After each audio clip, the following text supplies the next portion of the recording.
کی بڑی عظمت ہے آیت اللہ خمینی صاحب کی کہ اہل تشیع ایران کے جو ہے ان سے انہوں نے یہ بات منوا لی کہ ہم بالکل انرٹ نہیں بیٹھے رہیں گے، بلکہ اب انہیں نائب امام قرار دے کر اور ولایت فقیہ کے فلسفے کے حوالے سے، یہ دو چیزیں ان کی جو ہیں بنیادی فلسفے کی ہیں، وہ اس وقت میرا موضوع نہیں ہے، انہوں نے عوام کو ایسا کھڑا کیا ہے کہ 20,000 سے لے کر 30,000 کے درمیان انسانوں نے جانیں دے دی، عورتوں کے جلوس نکلے، شیرخوار بچہ گود میں ہے عورت کے اور گولی کھا رہی ہے اور مر رہی ہے، گر رہی ہے۔ آپ سوچئے زندگی کتنی عزیز ہوتی ہے، اور شیرخوار بچے کے لیے ماں کی جو زندگی ہے اس ماں کو اپنی زندگی کتنی عزیز تر ہوگی کہ اپنے لیے نہیں تو اس بچے کے لیے مجھے جینا ہے، لیکن نہیں، گولیاں کھائیں اور گری۔ یہ جذبہ انہی میں ہے۔ واقعہ یہ ہے کہ اہل سنت کے اندر یہ جذبہ نہ ہونے کے برابر ہے۔ یہ میں واشگاف الفاظ میں کہہ رہا ہوں، پورے عالم اسلام میں صرف شیعہ ایران ایسا نکلا ہے کہ جس نے بادشاہت کا خاتمہ کیا، باقی سعودی عرب میں بادشاہت بیٹھی ہوئی ہے، ڈٹ کر بیٹھی ہوئی ہے،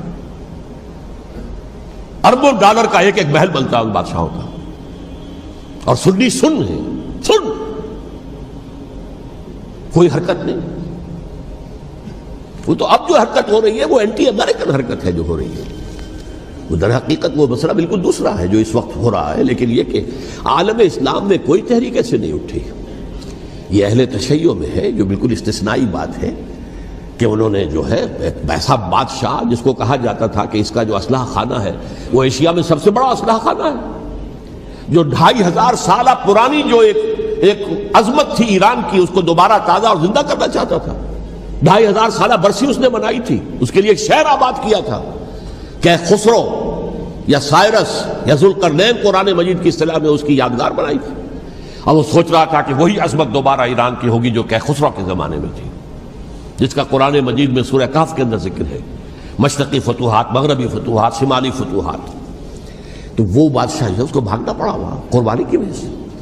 تو یہ جو ہے واقعہ کربلا نے، اس میں کوئی شک نہیں ہے کہ ایک ایسی مشعل روشن کی ہے جس کو کہ ہر شخص کو دیکھنا چاہیے۔ یہ بھی انسان، جیسے کہ اقبال نے ایک شعر کہا تھا غالب کے لیے، فکر انسان پر تیری ہستی سے یہ روشن ہوا ہے، پرے مرغ تخیل کی رسائی تاک ہو جا۔ تو فکر انسان پر حضرت حسین کی قربانی سے یہ واضح ہوا ہے کہ انسان کس حد تک جا سکتا ہے قربانی دینے کے لیے اپنے کسی مقصد کے لیے۔ مقصد ان کا جو تھا، میں نے اسی لیے آیت پڑھی تھی، معاذ اللہ ثم معاذ اللہ۔ میں ایک آخری بات جو کہہ رہا ہوں وہ نوٹ کر لیجئے، ایک خاص انتہائی نقطہ نظر کے عام کیے جانے کی وجہ سے سنیوں میں بھی ایک انتہائی رد عمل پیدا ہوا ہے، ایکسٹریم رائٹسٹ سنیز۔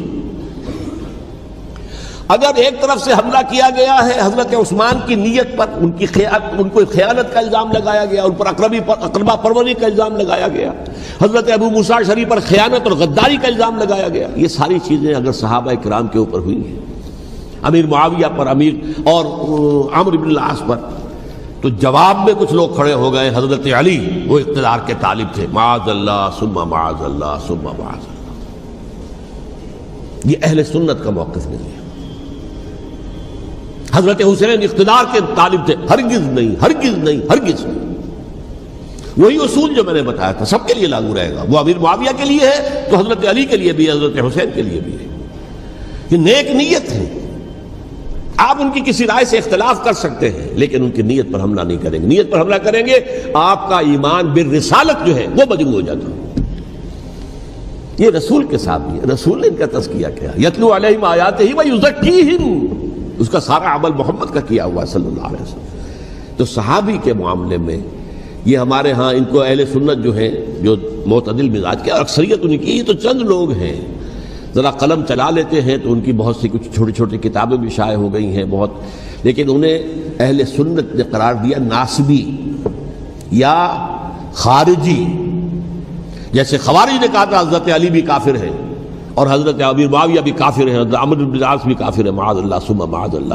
ایسے ہی کچھ لوگ حضرت حسین پر بھی الزام لگاتے ہیں کہ اقتدار کی ہوس اور طلب کے اندر انہوں نے یہ سارا سفر کیا تھا، اور بس یہ ہے کہ وہ جو بازی تھی وہ ہار گئے، اللہ اللہ خیر صلی اللہ، اس سے آگے کیا ہے معاملہ، نہیں، معاذ اللہ ثم معاذ اللہ۔ اسی لیے میں نے آیت آج جو پڑھی تھی ایک اور جو بہت بظاہر آپ کو معلوم ہوئی ہوگی، غیر متعلق ہے میرے آج کے عنوان سے، تلک الدار الآخرۃ نجعلھا للذین لا یریدون علوا فی الارض ولا فسادا.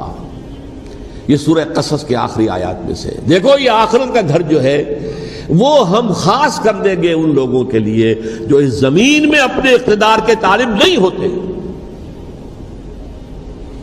زمین میں اقتدار کے طالب ہوگے فساد ہو جائے گا. تم بھی طالب میں بھی طالب, جھگڑا ہوگا, لڑائی ہوگی, دنگا ہوگا, فساد ہوگا. تلک الدار الآخرۃ نجعلھا للذین لا یریدون علوا فی الارض ولا فسادا. جو لوگ زمین میں اپنے اقتدار کے طالب اور اس کے نتیجے میں فساد پیدا کرنے والے نہیں ہیں ان کے لیے ہم نے آخرت کا گھر خاص کیا ہے. والعاقبۃ للمتقین, اور عاقبت جو ہے, انجام کار, آخرت جو ہے وہ تو متقیوں کے لیے ہے. اسی میں آئیں گے سب صحابہ کرام, خواہ وہ حضرت علی ہیں رضی اللہ تعالیٰ عنہ, اور خواہ وہ حضرت امیر معاویہ ہیں, حضرت عثمان ہیں رضی اللہ تعالیٰ عنہما, خواہ حضرت حسن ہیں, حضرت حسین ہیں رضی اللہ تعالیٰ عنہما, خواہ عبداللہ ابن زبیر ہیں, خواہ عبداللہ ابن عباس ہیں, خواہ عبداللہ ابن عمر ہیں رضی اللہ تعالیٰ عنہم اجمعین.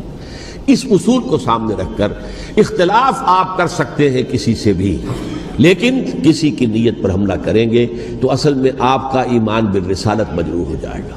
علی کو نبی اکرم صلی اللہ علیہ وسلم نے اپنا نائب بنا کر چھوڑا تھا جب غزوہ تبوک میں جا رہے تھے مدینے میں. حضرت علی نے کہا بھی کہ مجھے آپ عورتوں کے ساتھ بٹھا کے جا رہے ہیں. فرمایا تمہارا مقام میرے ساتھ وہی ہے جو موسیٰ کے ساتھ ہارون کا تھا. ہارون کو چھوڑ کر گئے تھے نا یہودیوں کے پاس جب گئے تھے تورات لینے کے لیے, تو تمہارا وہی مقام ہے میرے ساتھ. تو یہ حضرت علی ہے رضی اللہ, ان کے بارے میں میرا, ان کی کیا عظمت میری نگاہ میں. تو یہ 3 کتابچے ہیں, مجھے نہیں معلوم تیسرا یہاں ہے یا نہیں ہے. بہرحال آپ لوگوں کو ریکمینڈ کر رہا ہوں کہ ان کا مطالعہ کریں.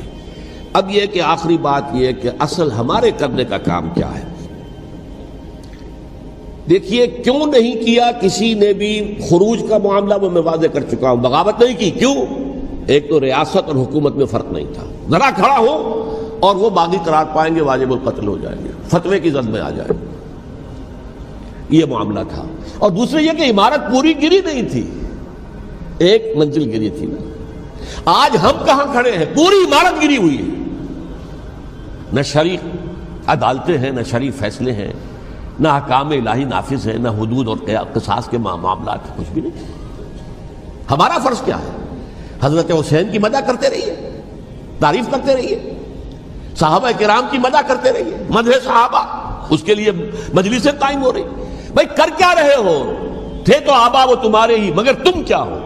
ہاتھ پر ہاتھ دھرے منتظر فردا ہو. تلک امت قد خلت لہا ما کسبت ولکم ما کسبتم.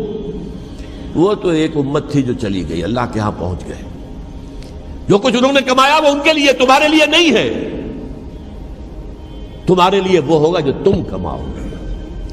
ہمارے لیے راستہ اب یہی ہے کہ خلافت راشدہ کے مکمل نظام کو اثر نو قائم کرنے کے لیے منہج انقلاب نبوی کو اختیار کریں.